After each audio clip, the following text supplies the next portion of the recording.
Doctors ने और सब लोगों ने ये बोला है कि थोड़ा स्वास्थ्य को देखना चाहिए। अभी एमएलसी की रिपोर्ट के डिटेल भी आने वाले हैं और डेफिनेटली हमला बहुत ही भयानक नीयत के साथ किया गया, पेशेवर तरीके से हमला किया गया और उसका एक शॉक हम सबको है, मुख्यमंत्री जी को भी है। मुख्यमंत्री जी से मैं मिला हूँ और सभी लोग भी आ रहे हैं उनसे मिलने के लिए। मुख्यमंत्री जी का मनोबल बहुत मजबूत है और सारी दिल्ली से उनके पास संदेश आ रहे हैं, कॉल आ रहे हैं, देश भर से कॉल और संदेश आ रहे हैं जो उनके प्रति लोग चिंतित हैं।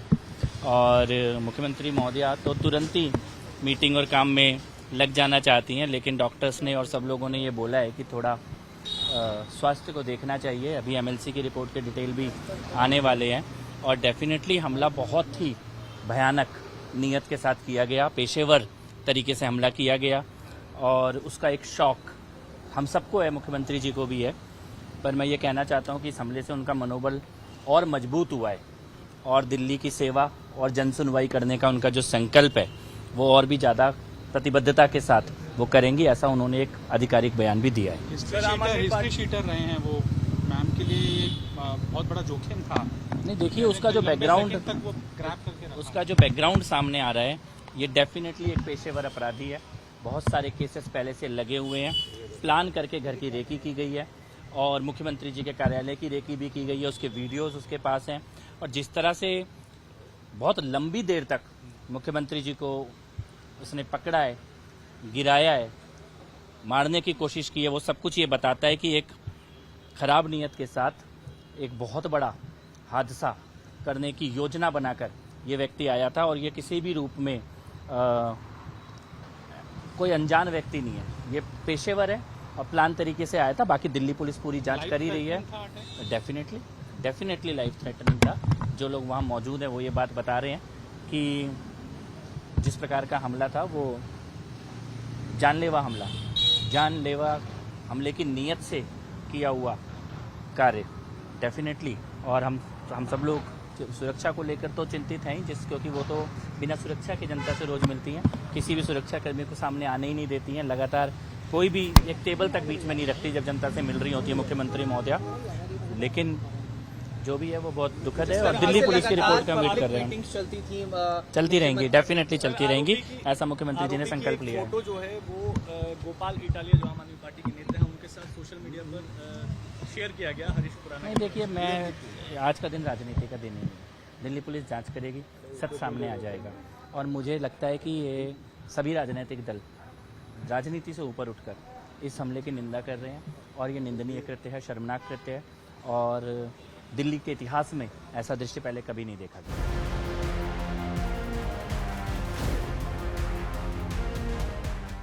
दिल्ली की मुख्यमंत्री रेखा गुप्ता को एक हमलावर उनके जो आवास था सरकारी वहां पहुंचता है और यहां पर जो जन सेवा सदन है जहां पे वो लोगों से बात कर रही थी, जन सुनवाई कर रही थी, उसी वक्त उनके ऊपर अटैक कर देता है। इसके बाद अब देखिए जो एफएसएल की टीम है वो यहां पर पहुंची है, लगातार पूरे जो वीडियोग्राफी है वो यहां पर की जा रही है, जो पूरे एविडेंसेस हैं उनको कलेक्ट किए जा रहे हैं, क्या कुछ हुआ था उस वक्त, इन सभी चीजों को यहां पर जो है वो उसका डेटा रिकॉर्ड किया जा रहा है, वीडियोग्राफी करके प्रॉपर जो पूरा सीएम हाउस है इसको यहां पर आपको नजर आएगा कि जो एफएसएल टीम है वो यहां पर वीडियोग्राफी कर रही है और तमाम जो एविडेंसेस हैं, कहां से घुसा था, किस तरीके से आया था और आखिर उसने वो पर्ची कहां से कटवाई थी, किस गेट से वो एंट्री किया था, कहां पर जाकर वो बैठा था, इन सभी बातों की जो इन्वेस्टिगेशन है, जो रिपोर्ट है वो वहां पर बना रही है एफएसएल की टीम। और सुबह तड़के जो आला अधिकारी थे दिल्ली पुलिस के वो पहुंचे थे और उसके बाद अब जो एफएसएल की टीम है वो यहां पर पहुंची है और अपनी जो जांच है वो यहां पर कर रही है। देखिए, चोट उनके हाथ में आई है, उनके शोल्डर में आई है और उनके सर में आई है। तो अभी डॉक्टर उनको देख रहे हैं और उसके साथ में क्योंकि पुलिस केस है तो एमएलसी भी बन रही है और एमएलसी की जो आएगी रिपोर्ट वो आपको बताएगी।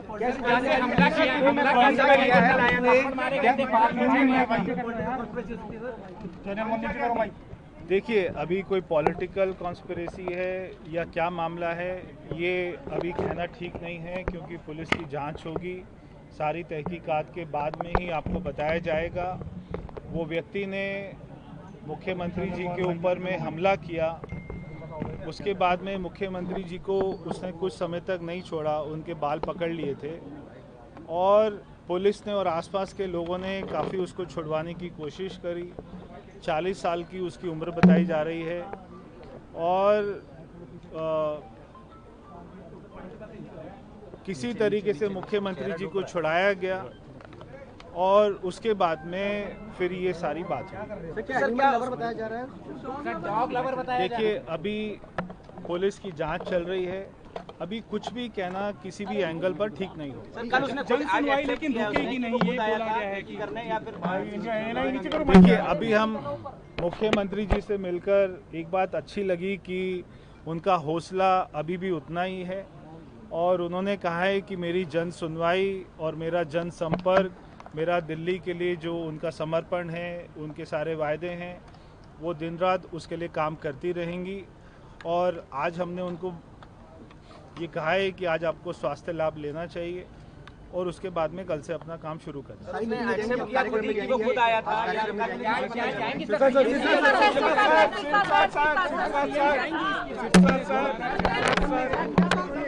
देखिए परवेज जी ने आपको बताया है, माननीय मुख्यमंत्री जी ठीक हैं।